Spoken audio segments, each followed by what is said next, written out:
Welcome to the third annual Monadnock International Film Festival. My name is Bill Smith. This is the Radar Marketing Group Glass and Gear interviews, and my guest is Daniel Berube, producer for a movie called The Chain, and also Noel Barlow, and you're the writer and director of this same movie, The Chain. Thank you for coming. Thank you for being here and for making this possible. We love Monif. Tell us about The Chain, this movie. It's a short, and you guys filmed it here in New Hampshire? Absolutely. It was filmed entirely on location in New Hampshire. Londonderry, Derry, Manchester, Concord, and Pennacook. Wow.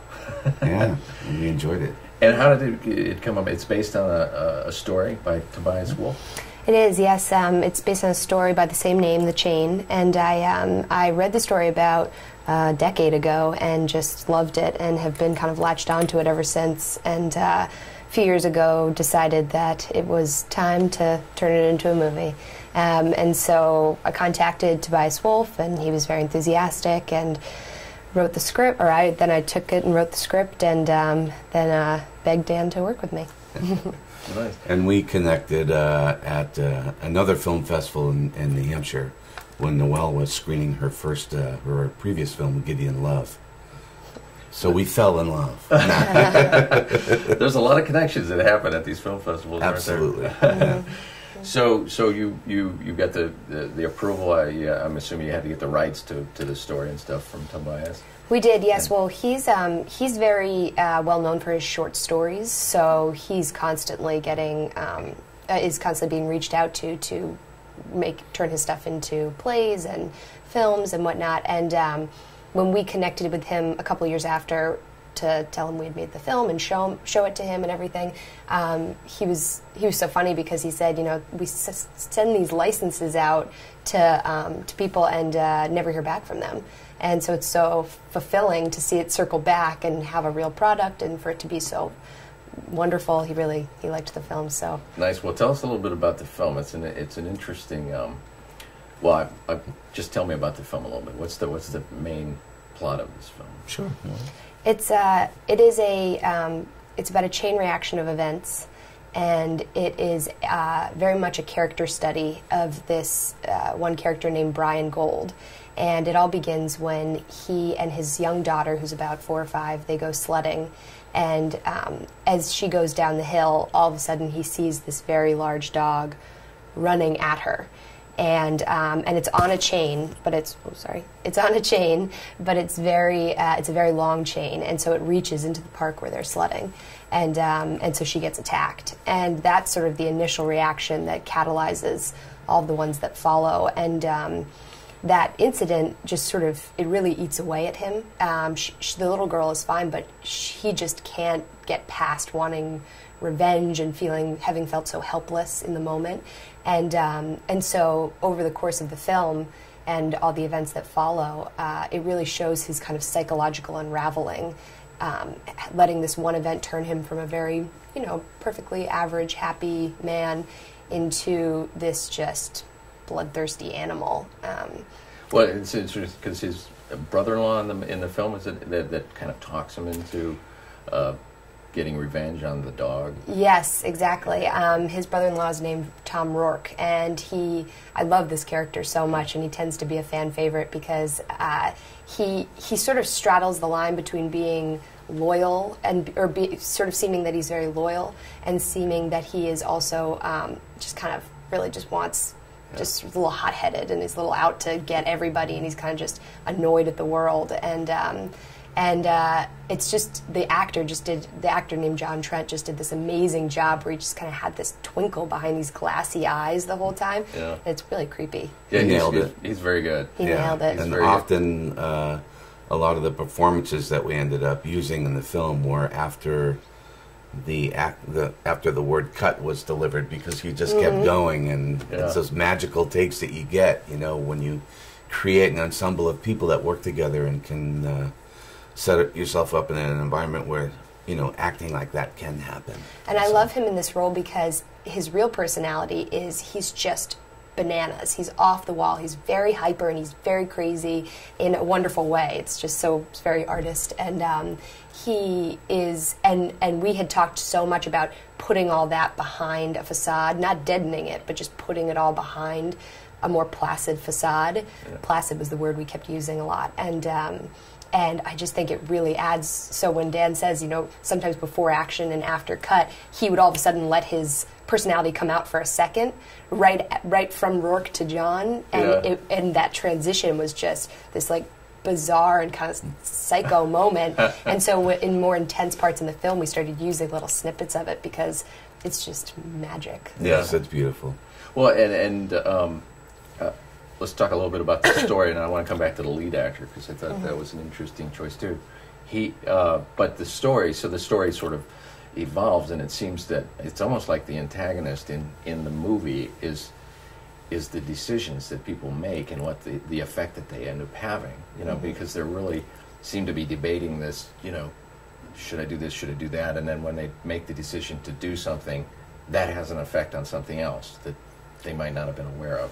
Well, there's a message in the film, and I'm glad that you saw that because it's exactly, it's very true to Tobias's vision of the story, and as we might have said earlier, we did our best to remain very true to the script. And Noel, when we first talked about that we wanted to do this film, Noel had, she handed me the script. I immediately got it. I saw all the parallel action. I saw the way that the characters interwove together, and it was basically not just a challenge, but a joy to keep true to the script and not deviate from that. So I think that, again, actions speak louder than words, but everyone is responsible for what happens in their life, and, you might be able to chime in on that. Yeah, I think that's sort of the best part is the lead character. He's sort of in this weakened state where he really has one of two ways to go,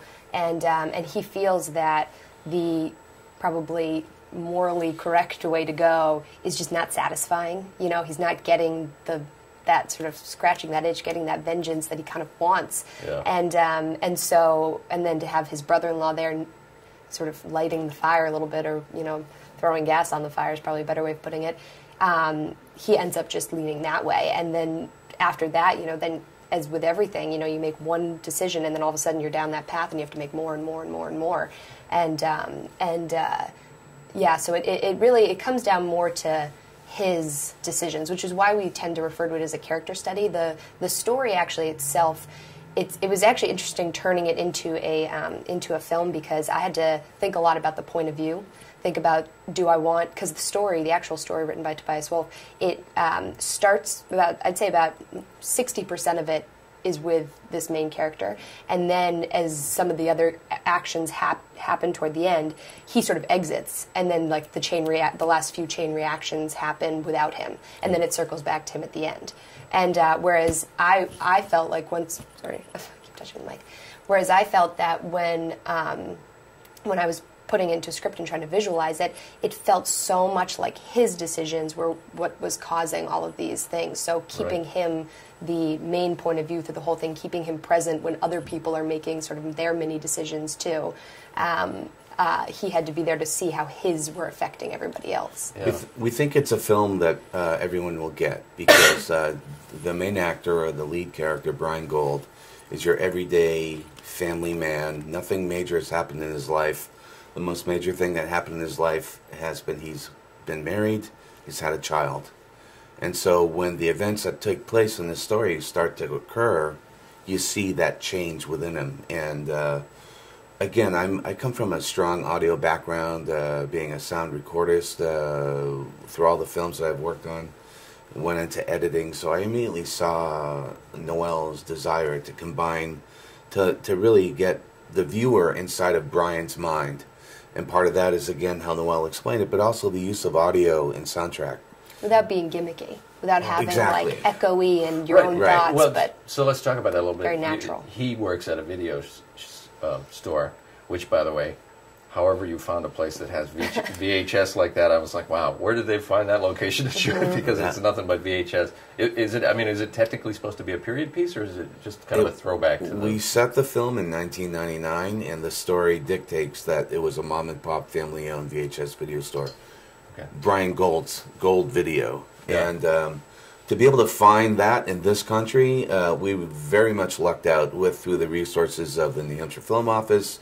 Matt Newton turned us on to this store, Deluxe Video, in Pennacook, New Hampshire. And before then, we were contemplating what we're going to do. Rent out a storefront, build it up. Noel's dad is a great carpenter, so he helped Noel out in Gideon Love. And so we already were starting to move down this path of renting. And then when we saw Deluxe Video in Pennacook, we immediately knew this is where we're going to film. And we did the usual customary shaking hands with the owner and spending time with him. We spent probably 2 or 3 days with him, just getting comfortable with each other and letting him know this is what we wanted to do. And he's obviously a very big movie enthusiast. Oh, so that was a plus. And so what's neat about the location is that he plays the video store. I don't know if he's the owner or he's just an employee there. He's probably the owner in the movie. In the movie, is, yeah. Brian is the owner. Okay, so and you've worked in these different places where you've got the audio and the movies playing, sort of in the background with sort of subtle messaging, which I couldn't pick up on all of it. I'm going to have to watch it like 3 or 4 times to see what's being said in the background. But I appreciate your acknowledging that, because we spend a lot of time. Yes. Not only just getting public domain soundtrack, but I eventually just locked myself away for like 2 weeks. It was exhausting. But soundtrack that actually had meaning and conversations. It would pick up, bounce off of what he was thinking and what other people were talking to him about. So the filming in it, I thought, was excellent, and for a local-made film, and there's a lot of great local-made films, but I always don't necessarily put my expectations up to the level of what I would see, in a theater with a major studio or something. But I thought the filming and stuff was very major studio-ish feeling. I mean, things from watching how you lit them in the car, the use of the Foley. Obviously you said you come from an audio background, but that was completely covered to. A lot of places you'll hear the real sound of the walking and stuff, but you obviously put a lot of effort into making this film completely put together. Noel was heavily inspired by a couple of films, which I'll let Noel. Yes, well, we thought through the cinematography a lot. I am very enthusiastic about cinematography. I really feel like if you're going to make a film, if your frame doesn't reflect it in every way, in the way it moves, in the way it is set up, in the way it's held, in the way it's breathing or shaking or standing still, if you're not thinking about that, then you're not a filmmaker. At least that's how I feel. And sometimes I feel like even some of the loosest, weirdest filmography is still, it's intentional. So we spent weeks talking about it, and I took a lot of inspiration from this film called, to quote a very sort of obscure film, this French film called Un Prophète by Jacques Audiard, and it's this unbelievable film. The first time I watched it, somebody had recommended it to me to get a little cinematography inspiration, and I sort of popped it up on my computer, and I meant to watch a couple of minutes, and I sat up in an upright chair for 2.5 hours and watched the entire movie, beginning to end, without moving, because it was so unbelievable, and I've seen it about 10 times since. But it's they worked with 35 millimeter, and even though it was only shot maybe like 6 or 7 years ago, and so it's got this very grainy, organic feel, and it's very handheld and very dark and loose, and they have a lot of. Part of the reason why I love the cinematography of it is because they work a lot with the energy of the frame. It's not just always loose and it's not just always still. They really have thought about how that affected the mood of the character is being presented. And that was exactly what we were looking for. So. And also Winter's Bone gave you a little bit of inspiration as well. Winter's Bone, I thought the backdrop of Winter's Bone was very critical to it. It's based in the Ozarks, and I had very much wanted this to be in a sort of backwater town, sort of dark, cold winter. New Hampshire sort of offered a lot of great it's landscaping a perfect place for that. dark, cold winter. Exactly. But it comes across very well, and particularly the scene I can think about it where he's talking on the phone. I think it's the brother-in-law. Yeah, he was walking in the city and he's coming up a hill, sort of talking on the phone. That was the west side of Manchester, and I mean, my part of my involvement and what I was able to bring to the film was I was raised in New Hampshire, raised in Manchester, raised in North Con, all the surrounding areas that we filmed in.